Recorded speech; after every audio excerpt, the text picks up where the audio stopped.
Thank you teacher. వాళ్ళ దగ్గర statement తీసుకున్నారా? ప్రైమరీ అన్ని తీసుకున్నాను మేడం. Let's see. ఆ కార్లో వచ్చింది శామ్యుల్ గారే కదా, medical legal adviser? Commissioner recommendation. Oh will see. నేను ఫారెన్సిక్ నుంచి ఇంకొకరు కూడా కావాలని రిక్వెస్ట్ చేశాను. చూద్దాం.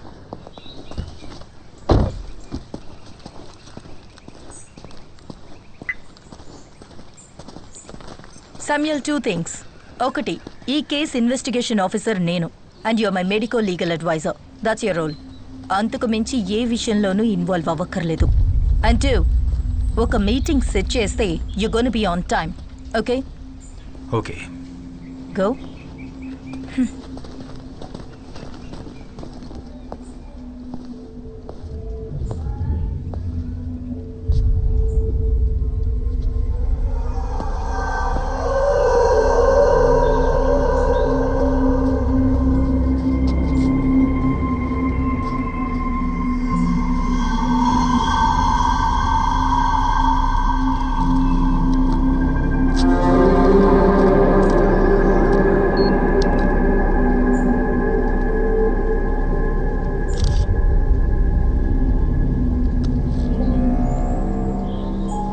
దివ్య కనిపించకుండా పోయిన రోజు పిల్లల్ని పికప్ చేసుకోవడానికి వచ్చిన పేరెంట్స్ కార్ల సంఖ్య దాదాపు 30 పైనే ఉండొచ్చు. ఈ వెహికల్స్ అన్ని వెళ్ళడానికి ఈ మెయిన్ గేట్ నుంచి వెళ్లే ఆ రోడ్డు మాత్రమేగా ఉంది? అవును. ఆ గేట్ నుంచి ఒక 200 మీటర్స్ దూరంలో ఇండియన్ బ్యాంక్ వాళ్ళ ఏటీఎం ఉందిగా? Yes madam. ఆ ఫుటేజ్ అడుగుతాం. దానికి ఎలాంటి అవసరం లేదు మేడం. దివ్యని కిడ్నాప్ చేసింది కారులో కాదు. అటాప్సీ తర్వాత పోస్ట్ ఎగ్జామినేషన్లో దివ్య క్లాస్ నుంచి 3 ఫారిన్ శాంపిల్స్ దొరికాయి. అంటే ఈ నీళ్లున్న ప్లేస్లో ఉంటుంది కదా, పాచి, నాచు లాంటిది. ఇంకా వైట్ ఆస్పిటేషన్ పౌడర్, అలాగే ఇక్కడ ఎక్కడో ఉన్న సీవేజ్ వాటర్ డ్రాప్స్. అంతేకాకుండా ఈ సైడ్లో చుడిదార్లో ఒక క్రాస్ షేడ్ మార్క్ ఉంది. అంటే డ్యాన్స్ క్లాస్ అయిపోయిన తర్వాత ఈ దారి గుండా వెళ్ళేటప్పుడు ఈ ఫెన్స్ తగిలి పడి ఉంటుంది. ఆ రైట్ సైడ్లో కనిపిస్తున్న క్రాస్ షేడ్ మార్క్. ఇక్కడ లాక్ అయింది కాబట్టి వేరే దారి లేక ఈ సందు గుండా ఇటుగా వెళ్ళుంటుంది దివ్య.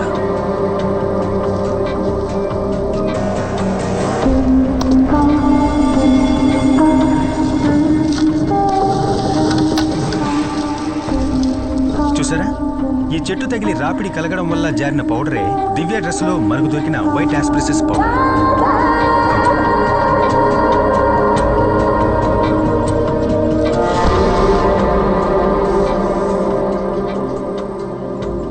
నీళ్లలో ఉండేటటువంటి నాచు లాంటి స్వాబ్ దొరికిందని చెప్పాను కదా, అది ఇక్కడే అంటుకుని ఉండాలి.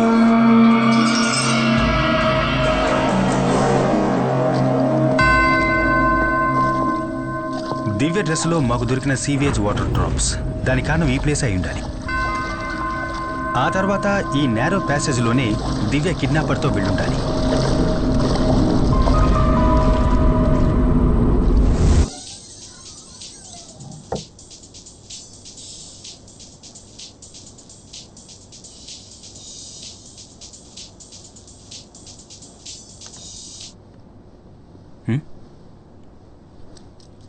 ఎందుకు కాల్ లిఫ్ట్ చేయలేదు? నేను 10-20 సార్లు ట్రై చేశాను. నాకా? Hello hello Sam, wear the hell were you?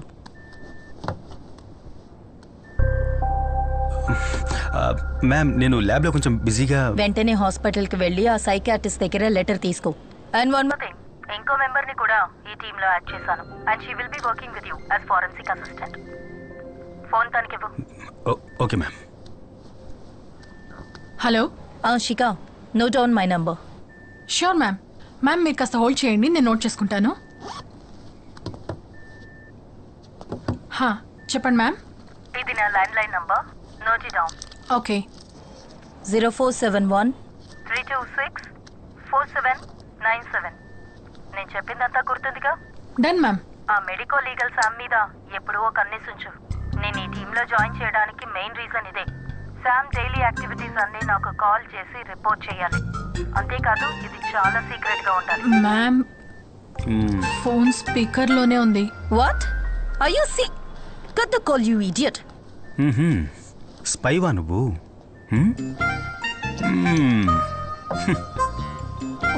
Seriously?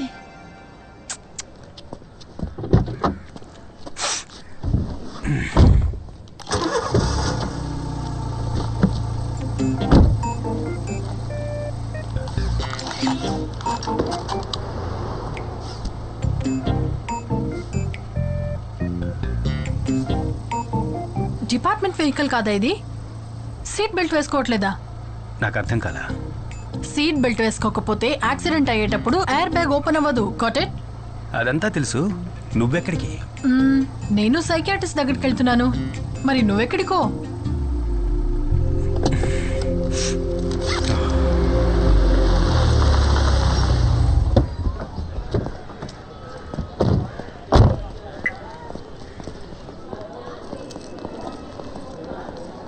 Excuse me. Doctor Alphonse Kurian room ఎక్కడ? B block. B block. Thank you. Okay. Wait.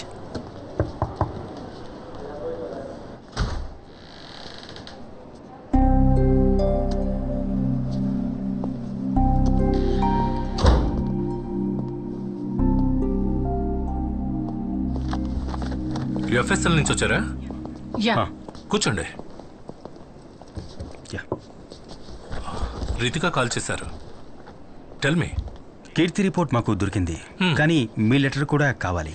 ఈ కేసుకి అదే సాల్వ్డ్ విట్నెస్ కదా. అమ్మాయి మైనర్ కాబట్టి మేమే డైరెక్ట్గా రావాల్సి వచ్చింది. చూడండి, రితిక క్వశ్చనింగ్ తర్వాత నేను కీర్తితో ఓ 2 hours సెషన్లో కూర్చున్నాను. చెల్లెలు కనిపించలేదన్న ట్రామా తప్పితే mental condition is perfectly fine. Okay, అయితే కీర్తి వాంగ్మూలాన్ని నమ్మొచ్చని మీరు ఒక లెటర్ ఇస్తే. షూర్. నాకు ఆ కేసుకు సంబంధించిన డీటెయిల్స్ పంపండి. Okay sir. అది నేను ఇప్పిస్తాను సార్.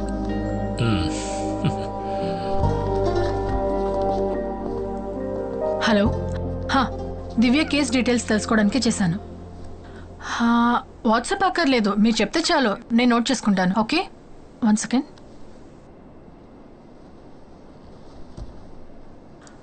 అదొద్దు, మీరు చెప్పండి. 0. ఓకే.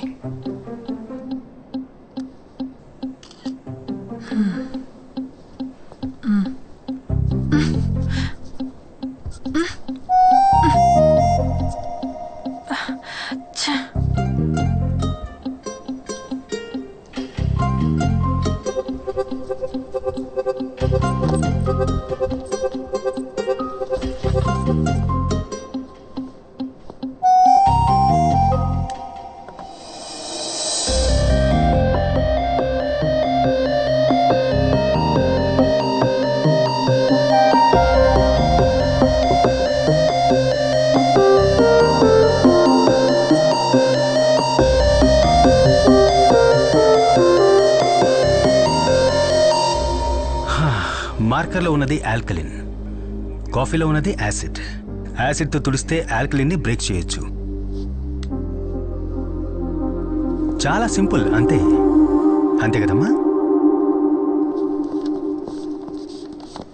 తీసుకోండి. Thank you. By the way, మీ పేరేంటన్నారు? నా పేరు Samuel Johnson sir. Samuel Johnson అంటే ఇబ్రహీం సార్ యొక్క వారి మనవన్నే నేను. తను సేవియర్ జోన్ నా అన్నయ్య సార్. నేను తనకు బాబాయ్ అవుతాను. Okay. Okay sir. Thank you. Thank you.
Media వాళ్ళందరూ కలిసి ఈ కేసు గురించే మాట్లాడుతున్నా సరే కిల్లర్ చంపడం మానలేదు.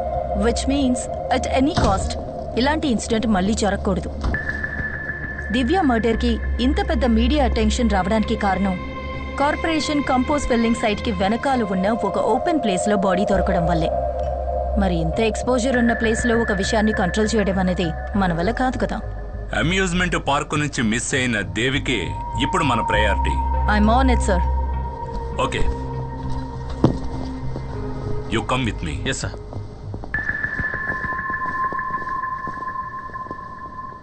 8 గంటలకి రావాలని స్పెసిఫిక్ గా చెప్పాను కదా. అది కాదు, అదెలా? మేడం మీరు చెప్పినట్టు ఆ కార్పొరేషన్ రీపుల్లింగ్ సైట్కి వెనకాలే ఈ సైట్లోనే ఈ బాడీ దొరికింది. బాడీని డంప్ చేయడానికి ఇంతకంటే పర్ఫెక్ట్ అయిన స్పాట్ ఆ కంపోజ్ బిట్ కదా. మరి కిల్లర్ ఎందుకు దాన్ని యూజ్ చేసుకోలేదు? బాడీ దొరికిన స్పాట్ ఆ కంపోజ్ బిట్కి మధ్యలో ఉన్న ఒక కాంక్రీట్ వాల్ దగ్గర ఇంచుమించు 5 feet హైట్ ఉంటుంది, అవునా? అంటే సపోజ్ 5 feet హైట్ ఉన్న ఈ గోడకి అవతల వైపు దివ్య బాడీని పడేయడానికి ఫిజికల్లీ కిల్లర్ వల్ల కాలేదంటే ఇక్కడే థింక్ చేయాలి. దివ్య డాన్స్ క్లాస్లో ఉన్న తోటి students, water theme park security, ఇంతకు ముందు కేసు సంబంధించిన సాక్షులు కూడా ఆ ఇన్సిడెంట్ జరిగేటప్పుడు ఆ ప్లేస్లో అనుమానించే విధంగా ఎవ్వరూ మాకు కనపడలేదని చాలా ఖచ్చితంగా మనకు చెప్పడం జరిగింది. అయినా కిల్లర్ అనుకునేది ఇచ్చేశాడు. హౌ?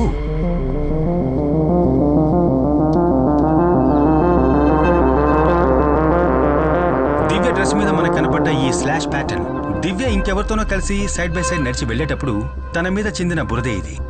కానీ డాన్స్ స్కూల్ వెనకాల ఉన్నటువంటి ఆ సందు 4 అడుగుల హైటే ఉంది.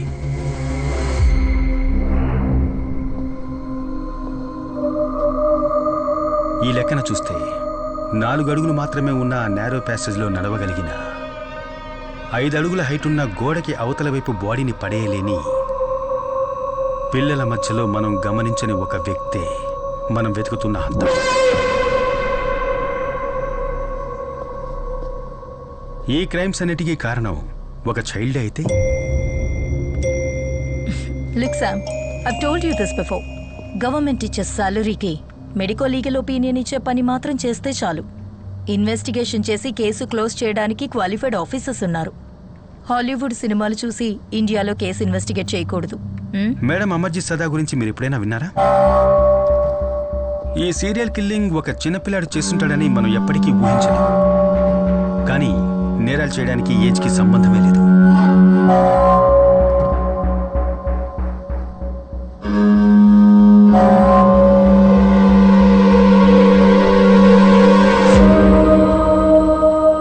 వీడే అమర్జిత్ సదా, సీరియల్ కిల్లింగ్ విషయంలో మొట్టమొదటిసారిగా అరెస్ట్ అయిన చిన్న కుర్రాడు.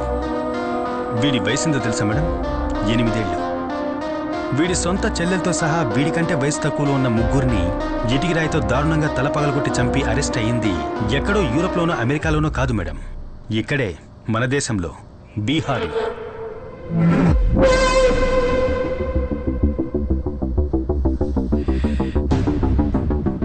వీడు మాత్రమే కాదు, మేరీ బెల్, రాబర్ట్ థామ్సన్ లాంటి 10-12 ఏళ్ల వయసున్న సీరియల్ కిల్లర్స్ లోకంలో ఎన్నో చోట్ల జైల్లో మగ్గిపోతున్నారు. దీనివల్ల చిన్నపిల్లలు కూడా క్రైమ్ చేయడానికి అర్హులే అని అర్థమవుతోంది. అందుకేగా మేడం మనకు ఒక జునైట్ system. Okay Sam, that's enough talking nonsense. నువ్వు ఊహించుకున్న వైల్డ్ థియరీ, నువ్వు నీ ఫ్యామిలీ వాళ్ళు చెప్పిన ఇలాంటి వైల్డ్ థియరీస్ ఇంతకు ముందు కూడా నేను విన్నాను.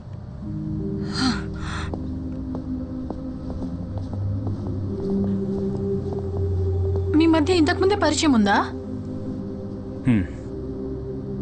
చిన్న బంధం కూడా ఉంది.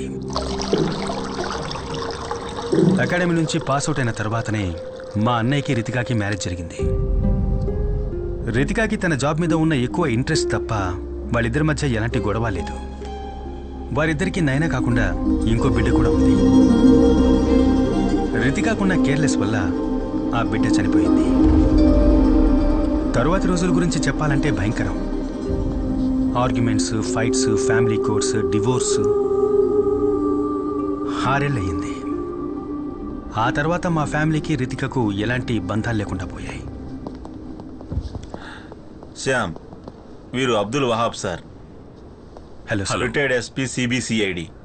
నీకు ఇవ్వడానికి ఒక DNA శాంపిల్ తెచ్చారు. మన జాన్సన్ మర్డర్ గురించి తెలుసు కదా, దాంతో దీన్ని క్రాస్ చెక్ చేయాలి. షో.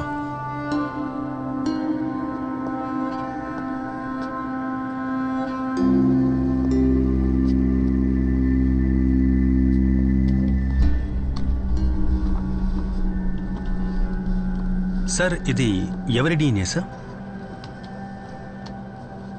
ఇది ఈ స్టేట్ క్రైమ్ బ్రాంచ్ చరిత్రలోనే మేము కోల్డ్ స్టోరీ చేసిన ఒక ప్రమాదకరమైన కేసును పట్టుకోవడానికి హెల్ప్ అయిన లీడ్ ఇది. రితికాకి తన కెరీర్లో ఫస్ట్ కేసు ఇది. నా రిటైర్మెంట్కి ముందు ఇదే ఆఖరి కేసు. 2010 మొదట్లో మన సిటీ అవుట్స్కట్స్లో ఉన్న బర్మా కాలనీలో 8-11 ఏళ్ల మధ్యలో ఉన్న పిల్లలు కిడ్నాప్ చేయబడ్డారు.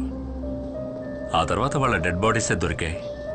ఆ విక్టిమ్స్ బాడీ మీద ఉన్న గాయాలను చూసి కిల్లర్ మోడ్ ఆఫ్ ఆపరేషన్ అవన్నీ కలిపి ఆ కిల్లర్ తాలూకు విక్టిమ్ ప్యాటర్న్ మేము తయారు చేశాం. అది బేస్ చేసుకుని ఈ కిల్లర్ నెక్స్ట్ ఏరియాని ఎప్పుడు అప్డేట్ చేస్తాడనే ఒక టైం ఫ్రేమ్ని మేము పిన్ పాయింట్ చేశాం. ఈ బర్మా కాలనీకి వెళ్లే రోడ్లన్నీ మూసేసి మేము చేసిన వైట్ సెర్చ్లో అక్కడ ఒక రోడ్ సైడ్లో పార్క్ చేసిన స్కూల్ వ్యాన్ నుంచి డ్రగ్స్ ఇంజెక్ట్ చేయడం వల్ల స్పృహ తప్పిన ఒక పాప దొరికింది. ఆ తర్వాత కొన్ని రోజులకే ఆ స్కూల్ వ్యాన్ డ్రైవర్ అరెస్ట్ చేయబడ్డాడు. ఇతనే ఆ driver.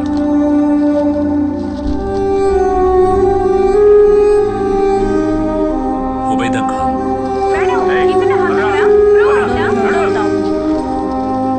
Burma colony serial killer arrest అయిన వార్త పేపర్స్లోనూ ఛానల్స్లోనూ బాగా పాపులర్ అయింది.